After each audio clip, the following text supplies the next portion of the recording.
You have chosen an option that can produce exciting results, but getting started can be complex. This video will provide you step-by-step instructions to assist you in that process. If you do not understand the instructions, be sure to ask for clarifications. Your first step will be to decide the type and form of the symmetry you will use in your project. You need to think about the subject emotion and contemplate which form combination will best serve to communicate it.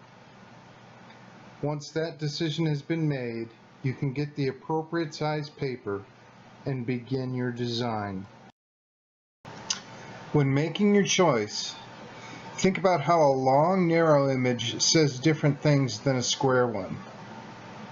Could joyful be better communicated in a long, narrow vertical image? And maybe something like depression could be better communicated in a long, horizontal one. Think about how a central point brings focus and emphasis to an image. And then think about how having that focal point be off-centered could aid in the communication. Think about how radiating tendrils coming from that center point can suggest the main emotion flowing throughout what you're communicating, and using the spaces in between to suggest the more subtle underlying emotions. You can use bilateral symmetry. Bilateral symmetry is a reflection of itself on one side. The composite image changes according to the side that is used. For purposes of understanding this, the same design will be used in all of the examples.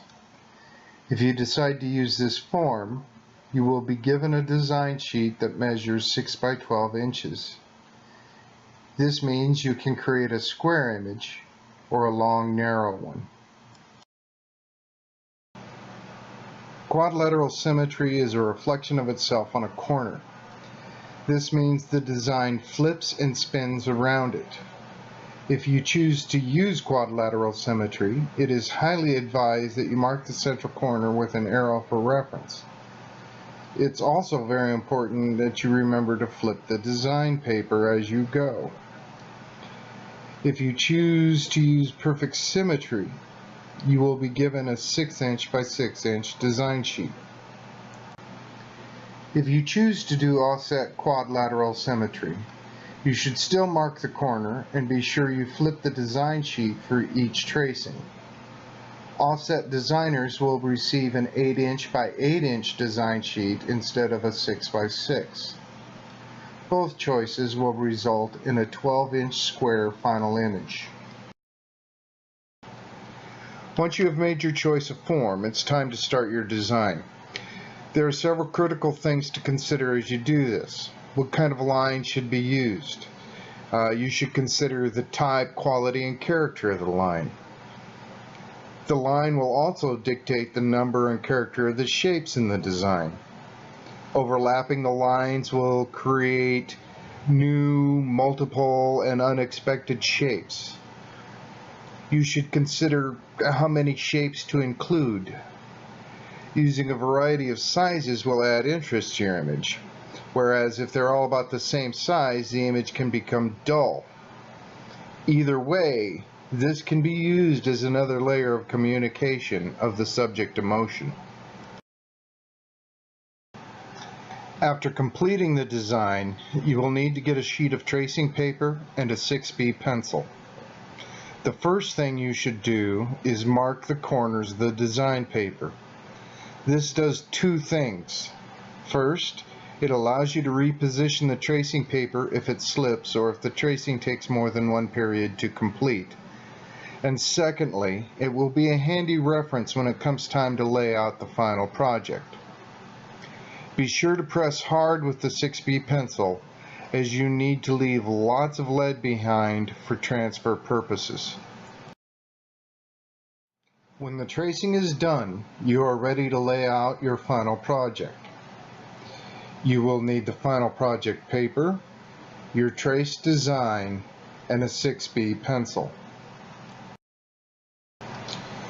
Place the tracing paper so the pencil lead is down, facing the final project paper. Do not have it facing up towards you. This is critical. Be sure you have 3 of the 4 marked corners lined up with the edges of the final paper, with the arrow marking the center pivot point in the middle of your final paper. Press hard to be sure the lead on the other side is forced onto the paper. When the first tracing is complete, be sure to flip the trace design over, and again align the corners and be sure that the arrow is in the center. Flipping the paper is critical to keep the symmetry. You will retrace the design again.